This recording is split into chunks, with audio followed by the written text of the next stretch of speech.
United होना चाहिए जितने एससी वर्ग के एसटी वर्ग के लोग। देखिए, मैंने जिस दिन ये ऑर्डर आया था उसी दिन अपना पक्ष रख दिया था। पहली बात, एससी एसटी का जो रिजर्वेशन है उसका आधार आर्थिक नहीं है कि उसमें क्रीमी लेयर या वर्गीकरण किया जाए। उसका आधार जो है वो अनटचेबिलिटी है, छुआछूत है, भेदभाव है, जातीय उत्पीड़न है।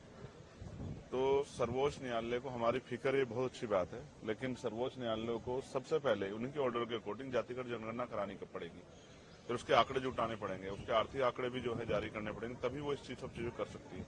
तो उनको करना पहले चाहिए। अगर वो दलित वर्गों के इतनी हितैषी हैं तो उनको सब सारा बैकलॉग भरवाना चाहिए और जातिगत जनगणना के ऑर्डर सरकार को देने चाहिए। अगर एससी एसटी एकजुट रहेगा तभी अपनी लड़ाई लड़ पाएगा। हम तो लंबे समय से अभी जो है एसजीपीजी जो है वहां लखनऊ में और इलाहाबाद जो है यूनिवर्सिटी में जिस तरह से एनएफएस करके हमारे लोगों को निकाला गया, ये स्पष्ट है। उन एनएफएस को भरवाने के लिए सरकार ने क्या किया है, उन एनएफएस को भरवाने के लिए सुप्रीम कोर्ट ने क्या किया है, तो वो कुछ नहीं किया है। हाँ, हमेशा कोशिश ये की गई है कि इनके जो लड़ने वाले लोग हैं उनकी ताकत कम किया जाए। अब एससी एसटी बटने वाले नहीं, आप ही देख लो इस फैसले का कितना समर्थन, कितना विरोध हो रहा है। तमाम लोगों में इसका विरोध है।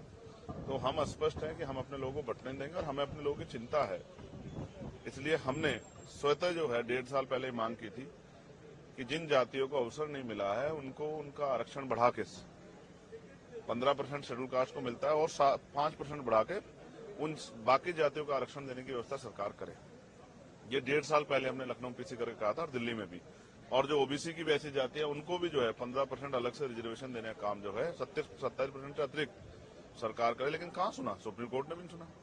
तो जब आप ईडब्ल्यूएस 10% दे सकते हो तो आप जो है 5% शेड्यूल कास्ट के लोगों को बढ़ा क्यों दे सकते?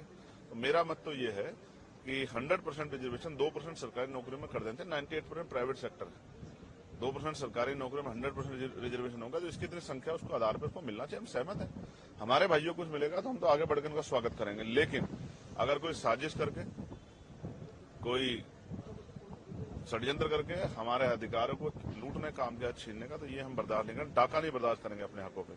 इसके लिए चाहे सरकार से जो है अध्यादेश लाने की बात हो, चाहे सुप्रीम कोर्ट में जो है रिपिटिशन दाखिल करने की बात हो, या मैं आज सारे मेंबर ऑफ पार्लियामेंट जो शेड्यूल कास्ट शेड्यूल ट्राइब के हैं या जो सामाजिक न्याय को मानते हैं उन सबसे चर्चा करूंगा और बहुत जल्द जो है एक बड़ा जो है हम अपना इस संघर्ष का स्वरूप सरकार और सुप्रीम कोर्ट को दिखाएंगे। हम अब पीछे हटने वाले नहीं। हम अपने अधिकारों के लिए, स्पेशली मैं चंद्रशेखर आजाद, अपने लोगों के अधिकारों के लिए, बाबा साहब अम्बेडकर ने कहा था कि जब मेरे हित में और देश हित में टकराव होगा तो मैं देश की तरफ रहूंगा, लेकिन जब मेरे समाज के हित में और देश हित में टकराव होगा तो मैं समाज की तरफ रहूंगा। मैं फिर आज कहता हूँ कि अगर कोई भी हमारे अधिकारों छीनने काम करेगा तो हम हर कीमत चुकाने के लिए तैयार हैं। मैं अपने समुदाय के साथ खड़ा हूँ, उनको ना बटने दूंगा, ना उनके अधिकार में कटौती होने दूंगा।